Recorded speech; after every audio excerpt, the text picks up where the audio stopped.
The mainstream media is failing America, failing all of us in our hour of need. In our greatest hour, they're failing us.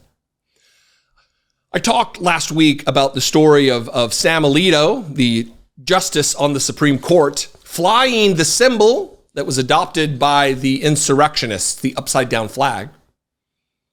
And then it broke that he also was flying another insurrectionist adopted flag at his vacation home or whatever.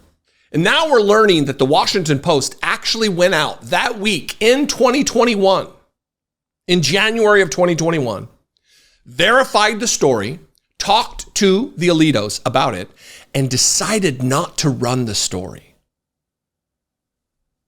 That's a failure of mainstream media. Here's the headline from the Washington Post, dated May 25th.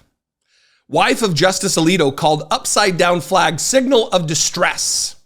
In January 2021, Martha Ann Alito said the flag, a symbol embraced by election deniers, was raised outside her home in response to a neighborhood dispute. That's all it is, just a little neighborhood dispute. Here's the article. The wife of Supreme Court Justice Samuel A. Alito Jr. told a Washington Post reporter in January 2021 that an upside-down American flag recently flown on their flagpole was, quote, an international signal of distress, and indicated that it had been raised in response to a neighborhood dispute. Martha Ann Alito made the comments when the reporter went to the couple's Fairfax County, Virginia home to follow up on a tip about the flag, which was no longer flying when he arrived. They knew about this and sat on the story for 3 years. Now, I'm going to get to it. Semaphore has done some reporting, got a statement from the former, not editor-in-chief, but somebody high up who made the decision to not run the story.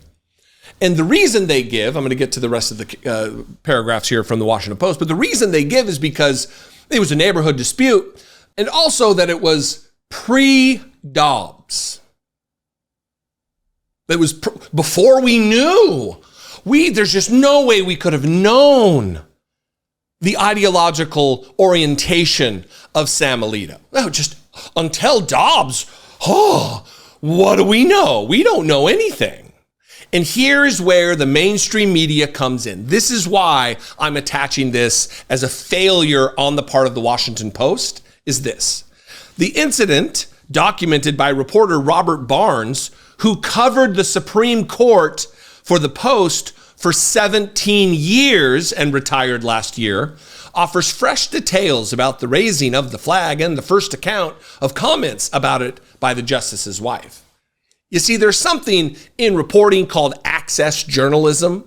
Maggie Haberman's a big proponent, big fan. She has been risen, one, because of nepotism, but also because of her access to these people into a position of power and influence because of her access to these people. And she trades on it.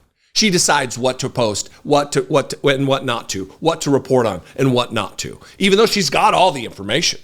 She saves the juiciest tidbits for a book that she'll write and publish years later, leaving us in the dark about wildly important things. It's not just Maggie Haberman. She's one of the worst, but this is endemic in journalism. And my contention is that Robert Barnes had a relationship with the Alitos, however personal, however professional, but he made the determination that Mama Alito said it was no big deal, so okay, we'll leave it at that. No. The Post decided not to report on the episode at the time because the flag raising appeared to be the work of Martha Ann Alito rather than the justice and connected to a dispute with her neighbors, a Post spokeswoman said. It was not clear that the argument was rooted in politics, the spokeswoman said. Is that correct? It wasn't clear that it was rooted in politics, yet the insurrection that had only taken place 10 or so days before that, 11 or so days before that, they were flying the flag that you saw fly at the insurrection. It doesn't seem like it's about politics. Mama Alito assures us. Here's reporting from Semaphore, a pseudo independent journalistic outlet. In a pre-Dobbs world, there's the off the hook there. In a pre-Dobbs world, the Washington Post deferred to a Supreme Court justice. The decision was a matter of consensus, said Cameron Barr, the former senior managing editor, who said he takes responsibility for the decision not to run the story. The Post's then editor-in-chief, Martin Barron, told Semaphore that he had been unaware of the story at the time. Quote, I agreed with Supreme Court reporter Bob Barnes and others that we should not do a single slice story about the flag because it seemed like the story was about Martha Ann Alito and not her husband, unquote, recalled Barr of the deliberations. Instead, Barr said, he suggested a story on the bitter neighborhood dispute that Alito told them had prompted his wife to raise the flag.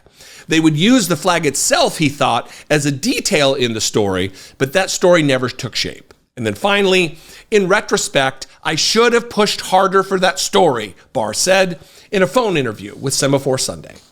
But even the wording of the headline here is letting the Washington Post off the hook. In a pre-Dobbs world. Is it accurate that it was a pre-Dobbs world? Yes, but that's not they want you to focus on that. In a pre-Dobbs world, first words. That's not what you should be focusing on. And now, because they didn't dig any deeper, and because he felt comfortable just letting them off the hook initially, here we are.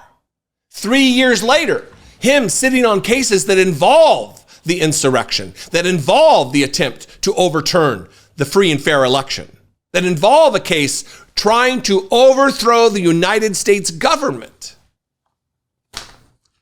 This is why independent media is so important. It's not me patting myself on my own back.